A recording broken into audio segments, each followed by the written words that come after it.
שלום לכם. לפני מספר שנים השתתפתי בסמינר ערכים בירושלים. בשבת אחר הצהריים, לקראת סיום הסמינר, ניגשה אליי מישהי וביקשה לשאול שאלה.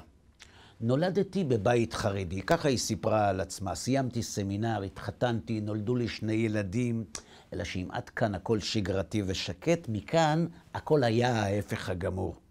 בגלל כמה דברים שקרו לי שממש לא קשורים לתורה ולמצוות, לאט לאט היא אמרה, מצאתי את עצמי כועסת על כולם, על התורה, על הקדוש ברוך הוא, על ההורים שלי, והדרך שלי לבטא את זה הייתה למרוד בהכל, בכל מגבלה אפשרית.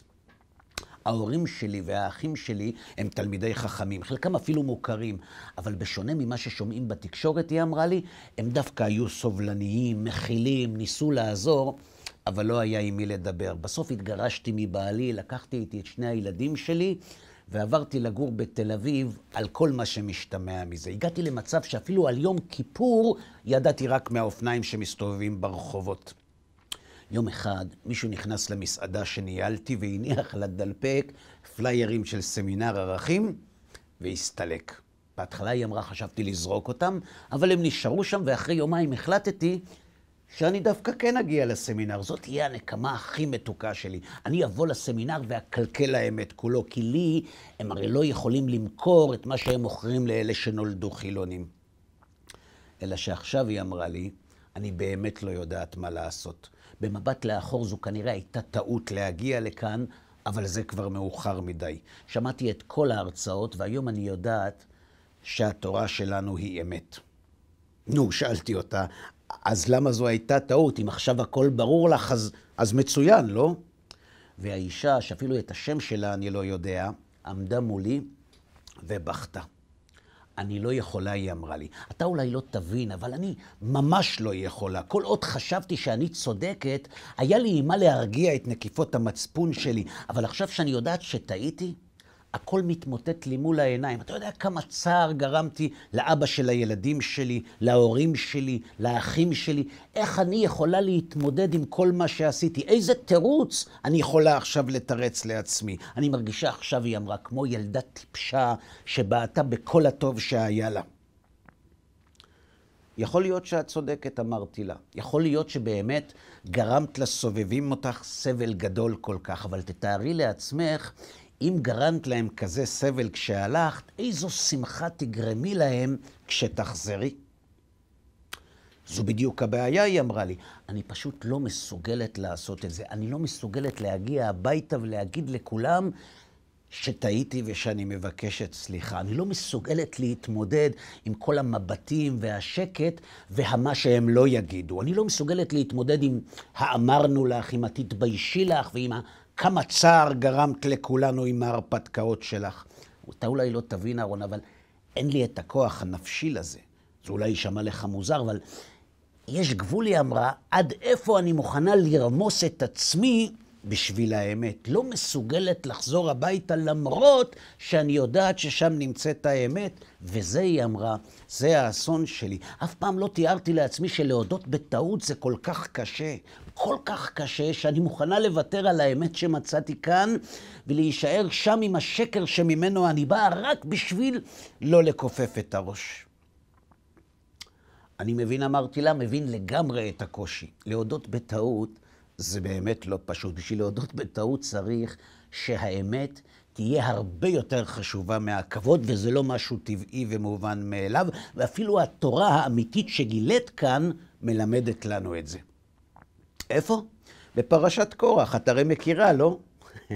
בטח היא אמרה לי, מכירה עם כל המפרשים.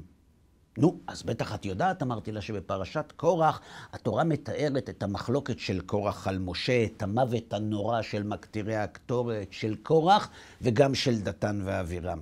אלא שמיד אחרי זה הקדוש ברוך הוא מצווה את משה לערוך ניסוי נוסף במשכן. משה מודיע לראשי המטות שכל שבט צריך להביא מקל למשכן, כולל אהרון הכהן, והמקל שיפרח יעיד מיהו השבט שראוי לשרת לפני השם. אלא שכאן, אמרתי לה, מתעוררת שאלה גדולה. בשביל מה צריך את הניסוי הזה? הרי כולם ראו את מה שקרה לקורח. נראה לך שלמישהו נשאר ספק במי השם בחר לשרת לפניו? ועל כך אמרתי לה, משיב הנציב עליו השלום. הוא כותב שאחרי שקורח נבלע באדמה, הנשיאים דווקא הבינו במי השם בחר. אלא שהיו עוד אנשים בעם ישראל שהיה להם קשה עם זה, שהם טענו שאולי משה מבין בגיאולוגיה, ולכן הוא ידע מראש שעתידה להתרחש רעידת אדמה, ושזה שקורח נבלע בה, זה אולי מקרה, וכל מיני סיפורים וטענות מהסוג שגם היום אנשים שהנוחות חשובה להם יותר מהאמת, טוענים כדי להישאר בתל אביב. לכן הקדוש ברוך הוא ציווה על ניסוי המטות. הוא התרחש בשבילם. כן, אמרה לי האישה, זה יפה, זה בסדר, אבל איך זה קשור לסיפור שלי? לי כבר לא צריך הרי להוכיח כלום, אני יודעת את האמת. את צודקת, אמרתי לה. הסיפור שלך קשור להמשך הפסוק. את יודעת מה קרה כשבני ישראל ראו שמטה אהרון פרח? כתוב שם, ויוצא משה את כל המטות מלפני השם אל כל בני ישראל, ויראו ויקחו איש מטהו. אלא שאז הקדוש ברוך הוא מצווה את משה להחזיר את המטה של אהרון לקודש הקודשים, למשמרת לאות לבני מרי. הבנת? כשראיתי שהיא לא, אז הסברתי לה. אם שמת לב, אמרתי לה, לא כתוב בתורה שכשבני ישראל לקחו את המטות, הם הודו בטעות שלהם. הם שתקו, כתוב שם, ויראו, ויקחו איש מטהו, וילכו הביתה. יש לך מושג למה הם שתקו? למה הם לא באו לבקש ממשה ואהרון סליחה? בגלל מה שאת מרגישה בדיוק עכשיו, כי להכיר באמת זה דבר אחד, אבל להודות בטעות זה כבר סיפור אחר לגמרי. ובדיוק בגלל הקושי הזה, הקדוש ברוך הוא מצווה את משה להניח את המטה במשכן למשמרת לבני מרי. את יודעת מי הם בני מרי? הם אלה שרואים את האמת, אבל למרות זאת קשה להם להודות בטעות.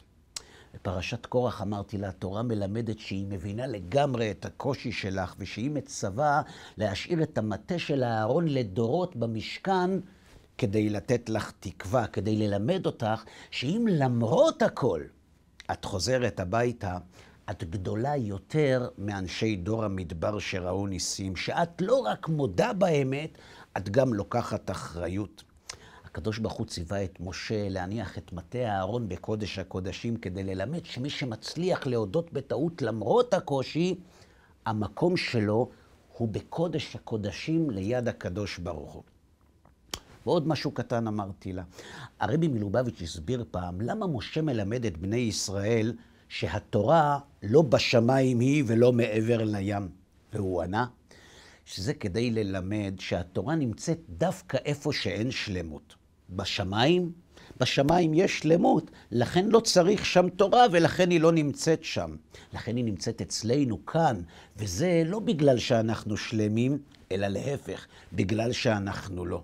לכן, אם תחליטי בכל זאת לחזור אלינו ותראי שאין אצלנו שלמות למרות שאנחנו שומרים מצוות, תזכרי שבדיוק בגלל זה אנחנו שומרים מצוות, כי אנחנו לא מלאכים. כשסיימתי חברים, האישה הסתובבה והלכה בלי להגיד מילה. אתם בטח רוצים לדעת מה קרה בסוף? אז ככה, דווקא לסיפור הזה יש סוף. בהתחלה לא ידעתי אותו, אבל מוצאי שבת, שכבר היינו מחוץ למלון עם רגל אחת בחוץ, רץ אליי אחד הרבנים שמלווה את המשתתפים, ואמר לי שמישהי ביקשה ממנו להעביר לי פתק. את מה שהיה כתוב בפתק אני זוכר בעל פה עד עכשיו. רציתי לעדכן אותך, כך היה כתוב שם, שמהלילה ליד ארון העדות בקודש הקודשים יהיו 2 מטות ולא 1. שבת שלום לכם.